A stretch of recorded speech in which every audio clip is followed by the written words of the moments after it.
Hi, I'm Noelle Randall, and today I'm going to be talking to you about why other real estate investors are kind of BS.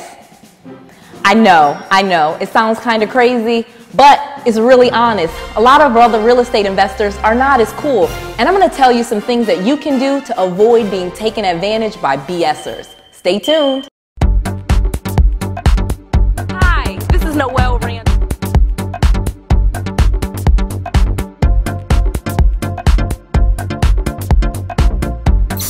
More great news for real estate investors. How would you like to be a boss? I'm going to show you how.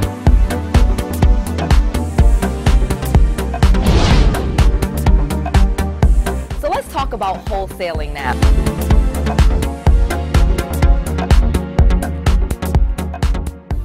Hey everyone. All right, so let's get to it. Today we're going to be talking to you about other real estate investors and why when you first start off in the business, you might want to make sure that you're dealing with legit people. And here's some great questions that you can ask to make sure you're not dealing with a big BSer. All right, I'm going to tell you. So this is Noelle. So let's first talk about what you need to do. You need to ask questions. I know it sounds crazy and super easy. Yes, ask questions. But you got to get really specific with what type of questions you're asking, because you really want to make sure that you're dealing with other people that are on the up and up. As a real estate investor, you do need to deal with other real estate investors, especially if you want to wholesale property. That's pretty much your business, is finding property for real estate investors. So how do you know if they're telling the truth, if they're the real deal, if they're really going to buy your property? Because the last thing that you want to do is to get into wholesaling and get stuck with a property. So let me tell you some things that you should do so that you don't get caught up in the BS at all. All right. So let's first talk about real estate agents. All right. Agents. I know. Sorry. I actually have my real estate license in both the state of Texas and the state of Florida, and I used to hold my license in the state of Georgia. So when I tell you this, I say this with love. Most real estate agents have no idea about real estate investing. Most of them are going to give you really bad information, in fact, and so I'm just being really honest. So you kind of want to make sure that you only deal with real estate agents that know about real estate investing and that work with real estate investors all the time. If you are dealing with a real estate agent and they, 1, don't have any rental properties, 2, they do not invest in real estate, and 3, they do not work with real estate investors, run fast, okay? And I mean all 3 of those things. You want to deal, if you're dealing with a real estate agent at all, you want to make sure that they are skilled in this business. Because quite frankly, nothing in real estate agent school or in the classes or any of the things that they do really teaches us about real estate investing. And in fact, some of what they do is actually really wrong and contradictory to what you're going to do to make money.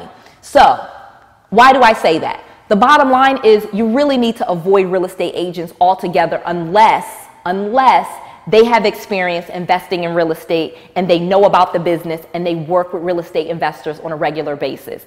If they do not, again, run as fast as you can, because they are not going to be able to help you with your business.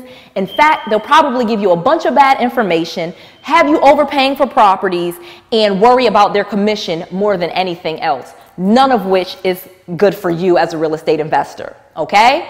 All right, so that's first number 1. Number 2, let's talk about other real estate investors altogether. So off of the real estate agent, and let's talk about real estate investors. So you want to wholesale property, you want to flip houses, you want to buy and hold. There's lots of stuff that you've heard about in real estate investing that makes you money, but you don't know how to network with other real estate investors. And so many of them, being honest with you, are total BS. So let's talk about what you need to ask them so that you know if you're dealing with a BSer or not. All right?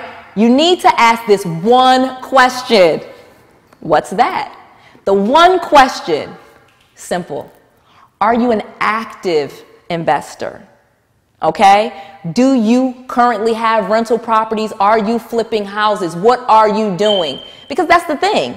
Real estate investing is a very cyclical business. Once you start making money and you have real estate properties, for example, rental properties that are bringing you in passive income, you may not be actively investing. You may not need that anymore. And so just because someone tells you they have lots of properties and they're a real estate investor, they might not have done anything in 10 years, okay? And while you're running around chasing, trying to find properties for them, they aren't going to buy them, okay? So that is the why behind this. So you really want to make sure that you are dealing with people that are actively doing this, okay? And I'm not just saying that as some plug for Noel, since I am actively investing. As you can see in this house that I'm flipping, there's lots of people that are actively investing, but you need to find them. And if you find people that are not actively investing, they're just sitting on their laurels, they're collecting their payments, they're not really doing anything, or they have a fund and they lend money, you know, they're on to more advanced strategies, you're going to be in a mess, okay? So that's what you need to do. Find out, are they actively investing? Are they currently flipping houses? What are they doing? And what are they doing now? What have they been doing in the last 6 months or 3 months? Not what they did 20 years ago. You do not care. That does not matter to you. That's not going to put any money in your bank account, okay? All right. Again, so here's another thing. Most real estate investors don't do it full time, okay? So you need to ask that question. Do you work somewhere else? Do you do something else? Or are you a full-time investor? That's going to be super important to you, because if they do it and they have a job and there's some engineer or some doctor and they're kind of just dabbling on the side, probably not going to be a great real estate investor for you to connect with. You need someone that this is what they do all the time, actively, and this is their business. All right? So hopefully you got that part. I'll repeat it at the end for you. Okay, number 3. This is super important. What level is the real estate investor at? Okay? Are they a newbie? Are they intermediate? Are they an expert? Which level are they? Do they have 0 to 6 months experience, 6 to 12 months, 2 to 3 years, 5 years, 10 years? What's their level of experience? What are they doing? What have they done? And again, you're partnering with them. You're going to be doing deals with them. You need to know what they have to offer and where they are on their level. And I'll be super honest with you. You really want intermediate. If you're new, super new, experience is probably someone that's super experienced, high level, making tons of money. They probably don't need you, okay? They probably don't have time for what you're doing. They don't have time to mentor and teach you and deal with all your questions. So a lot of times, if that's not what they do, where they don't mentor and coach others, they're not going to be much help to you. And they're actually going to be probably annoyed with you and annoyed with your questions and just write you off altogether. And here's something else you need to be really super careful of. They may just take your deal, okay? They may just take your deal outright. If you're new and you don't know what you're doing and you bring a seasoned investor who is not, you know, in integrity, and I'm not going to say all of them are, because they are not all in integrity, they're just going to take that address, take that seller's name and phone number, and off to the races they go and put that money in their pocket and cut you out altogether, because they don't need you. So you got to make sure you're dealing with someone that's on the up and up, they're in integrity, and they want to mentor and work with someone that is newer. But let's be careful, because there's a lot of unscrupulous people out there, and what they do is they just take advantage of new people and they just have them bring them deals, feed them deals. They'll work you to death. They'll have you driving for dollars and bird dogging for them and bringing them every deal that they can just cherry pick, and you ain't gonna get a dime, okay? So you gotta be really careful with who you deal with and what their motives are. And so the truth of the matter is, a lot of times people don't want to hear this, but here's the truth. I'm just going to be real with you. This is Noel being at her most real. You might have to pay someone to mentor you.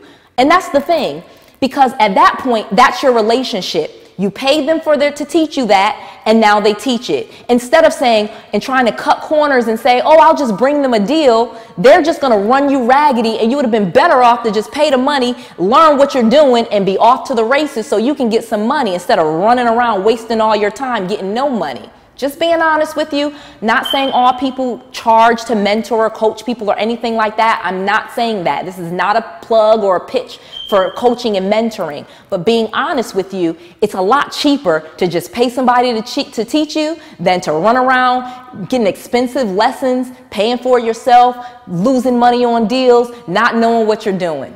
Just being honest with you. So all right, so off to that. And then the last thing, You want to talk to other real estate investors about joining their mailing list. Okay, so this is going to be the final thing that I tell you. So you want to join every mailing list that you can. It's usually free and it doesn't cost you a dime, and you'll start to get to see properties, see what type of properties are off market, and I mean wholesalers list. So there's lots of wholesalers. All you have to do is Google I buy houses or sell my house fast. So basically you Google something that a motivated seller might type into a search, like how to sell my house quickly or how to sell my house fast. Just go ahead and Google that, put your city and state, and you'll pull up a bunch of real estate investors that are wholesaling, and you can get on their list.